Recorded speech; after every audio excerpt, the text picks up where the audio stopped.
Hello and welcome to the For Frequency's Sake Podcast Network. I am the Wizard CZ. With me, as always, my tag team partner, the Honorable Nick Bull. You're listening to Card Subject to Change. We've got a brief one for you here because we are talking AEW Dynamite and the World Championship unification match between Jon Moxley and CM Punk. Nick, I'm going to let you just go, and I'll give you my opinion here because I know we both have strong feelings about how this night went. Yeah, I'm trying to not be so snap judgy, prisoner of the moment. I've removed myself from it from a few moments. Oh, by the way, hello everybody. I am very disappointed. Punk was hurt before that match. Punk didn't just magically get hurt tonight and lose that match. He was hurt before.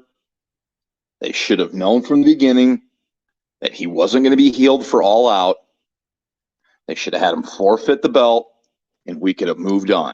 Now we have an interim championship thing. The precedent was set a while back when the TNT belt, someone had it was hurt. Well, if you're hurt, back in the old day, if you're hurt and can't defend in 30 days, you forfeit it. And I wish now they would have forfeited that. Hopefully we find out. Hopefully now we find out in the next few days what the problems were backstage, if there are any. And hopefully Punk now can get time off to heal, and hopefully that's not the last we see of him in AEW. I hope not also. I mean, here's the thing. If you know you're not going to be good to go, why come back at all? I agree. I do not like the concept of the interim championship. The match itself lasted. The entrances for both Punk and Moxley lasted longer than that travesty of a match. And watching back, I turned off AEW shortly after. I stayed around for Mox's big tirade about how it's his quote unquote goddamn time. Which, sure, maybe it is. But Punk should have relinquished the belt. And now they've got another interim championship, or as they put it, an interwoman championship up for grabs at All Out with Thunder Rosa being injured. It's not good product, in my opinion. Yeah, okay. I never lost the belt. So say that when you come back. WWE does a great job. Yeah, when you're not looked down upon when you have to forfeit the belt due to an injury. No. But I don't know. Certainly that match was very lackluster and disappointing in so many ways. The one good thing about the show tonight is we did get a bunch of matches announced for the card. We'll talk about that at a later time. But that was the one good thing coming out of the show. Hopefully Punk can heal up and get back. Or else, is that the end? Is that the last time we see Punk? I kind of wondered that, honestly. If so, how can AEW squander away the biggest star they ever had? That is an excellent question, and hopefully this isn't the last we see of CM Punk. But I sure felt that was an ending to his run. I could be wrong, but I have strong feelings that we will not see Punk in a wrestling capacity from here on out. I hope I'm wrong, but I don't think he's done. I think he's going to go home and heal, and I think we're going to see him back, but it's going to be different. I can give you that. I don't know. This was just excuse me, I'm sorry. This whole thing, they hyped it up, they made the short build, and now my question is this. You look ahead to All Out, you have a 1 week build if you're even going to have the world title on the show. And in my opinion, AEW not having as many pay-per-views during the year as, say, the big dog WWE does, not having one a month, how can you have a show without your world title? And who do you put in that picture with Jon Moxley with a 1 week build? A lot remains to be seen. I think something can happen out of that casino ladder match. You know, Yeah. something's gonna happen. We're wondering what it's gonna be. I don't want to know. I can't wait to find out what it's gonna be. But man, after that 3-minute match tonight, it just kind of left a bad taste in my mouth. I'm right there with you. I think it was a poor move on AEW's part. They should have just had Punk say, "I'm sorry, I'm not able to compete. There's no sense in having an interim championship. I'm just going to relinquish the title until I'm healthy enough to come back and compete for it again." So, yeah, I want to say I'm trying to be the glass half full guy. This is the way you write them out, I guess. But I would have thought there would have been a better way to write them out than if that's what they were doing tonight. We don't know. It remains to be seen. But I'll tell you what, we're close to all out. And I looked right after the show went off the air to see how many matches are on the card, and there are 8 matches on the card already. Okay. So I think a couple more get added, and something will get bumped to the pre-show. But that is looking like a stellar card, and you don't even have your championship match yet. Which I'm anxious to see where they're going to go with that, because there are a number of good choices for Moxley to compete against. But like the thing that I'm going to gripe about is it's a 1-week build, and that is incredibly hard to build a good story and a good match, not necessarily a good match, but a good story going into one of your biggest pay-per-views of the year. I mean, there's good matches on that card. They've got momentum going into that show. But man, it's hard to point to that show and be like, "Oh, what's the main event?" Like, "Oh, what's the headline?" You got to have a headliner. And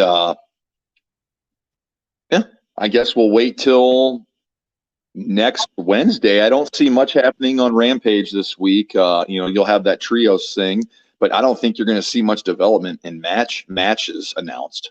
So, yeah, it'll be interesting. I think a lot of people. I agree. And I think you and I are in the same boat, and think with a lot of other people. We're tuning in tonight to hopefully see something. I think tuning in tonight, we hoped for something a lot better. But in actuality, we kind of knew in the bottom of our hearts and the back of our heads it was going to be not good. Anybody who's seen Punk walk to the ring the last few weeks, he's not healthy. He's not 100%. He's just not. He was limping tonight as he was walking out there. Yes. Eventually, it wasn't as much of a limp as it has been, but he was still limping on his way to the ring. Yeah. I'll put in my 2 cents about my biggest gripe about tonight, and then we can move on. Well, we'll end on a bright note tonight. Yeah, absolutely. I'm happy to do that. But my 2 cents about the entire match. The match, okay, you're going to have a 3-minute match like that, fine. Yes, it upset me, but what really, really annoyed me is the commentary team. They're sitting there, this match has an hour time limit. We're going to stay with it till the end. We're going to stay with the trios match until it's over. They're hyping it up like it's going to be some great big thing. 3 minutes later, it's over. Well, they're doing their jobs, right? No, I hear you. I hear you. It was just part of the letdown, the big letdown that was that match tonight. Now, there were some other good matches on that. I have to go back and watch the first hour, but the main event was very good. They might be building towards something there. Who knows? But I haven't watched it yet. Like I said, I turned it off. I wanted to hit the iron while it was hot. I'll probably get back to it, maybe tonight, maybe tomorrow. But I'm looking forward. I think Osprey and Pac. Sorry, I can't talk tonight. Headlining two great trios teams. I think that has to be a good match, and I'm looking forward to watching it. It was excellent. I won't spoil it for you. But like you said, we want to end on a happier note. So we're going to switch gears and look at Monday Night Raw just briefly. Overall, the show was probably a B to B minus show. I didn't think it was bad, but the highlight for me is my guy from NXT, the Heart and Soul, Mr. Johnny Wrestling, making his return not only to WWE not to NXT, but to Monday Night Raw. Yeah, that was one of the big names floating out there. Everybody had kind of thought he'd pop up in AEW by now. But I think once the power shifted in WWE, Gargano and Triple H have a very special relationship. And I think once that opportunity arises itself, it's probably too good to refuse for Johnny. And I'm happy to have him back. And I loved the segment with him in Theory. I agree. I thought that was aces. And they're looking, I mean, it's another short build, but I wouldn't be surprised to see him in Theory in a match in Cardiff at Clash at the Castle.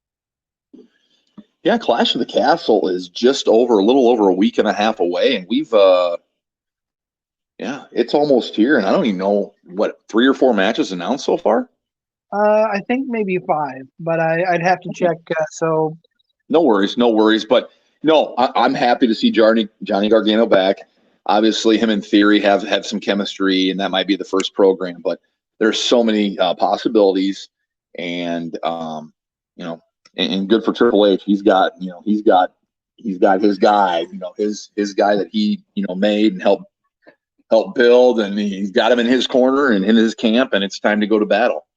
Absolutely, I am so happy that he is back, and I think I see a lot of great potential for Raw, for SmackDown. Triple H is bringing back a lot of the people that Vince let go that were his boys. We've seen Dexter Lumis pop up over the last several weeks. Yep. I don't know if you saw the segment with him this week. I don't want to spoil it for you if you didn't, but that. No, I saw it. Him dragging the Miz off, that just was enjoyable to me. Yeah. Oh yeah. Yeah, I'm really looking forward to Clash at the Castle coming up. I think a lot of good stuff will happen there, and then go on to the next one. But a little let down tonight by AEW with that main event. Hey, that's why I'm a fan. Voice my displeasure, but at the same time, I'm just disappointed if he's actually hurt. Why the match even happened, and it shouldn't even have come to this. But I think there's more layers to this onion, and they'll come to the top here, out here in the next few days. But little let down by the championship match. But we'll see where they go from here, man. All Out's just around the corner. Oh, for sure. I'm excited for the possibilities. We've got you said it's a week and a half. We've got not only Clash at the Castle, but All Out that same weekend. It's going to be a huge weekend in wrestling, and we're going to be covering both shows, I believe. We haven't quite ironed out what we're doing yet.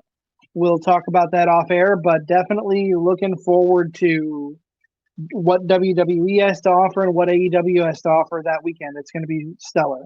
Looking forward to the weekend for sure. All right. Well, we have officially gone over 4 times as long as that Punk Moxley match. Not to rub salt in the wounds, but great thing.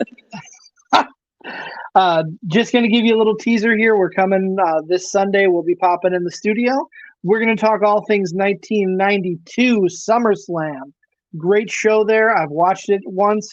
I haven't gotten around to watching it a second time, but I will be doing that in the next couple of days, taking some notes, and I think it's going to be fun to review that with you. Yeah, I'm looking forward to it.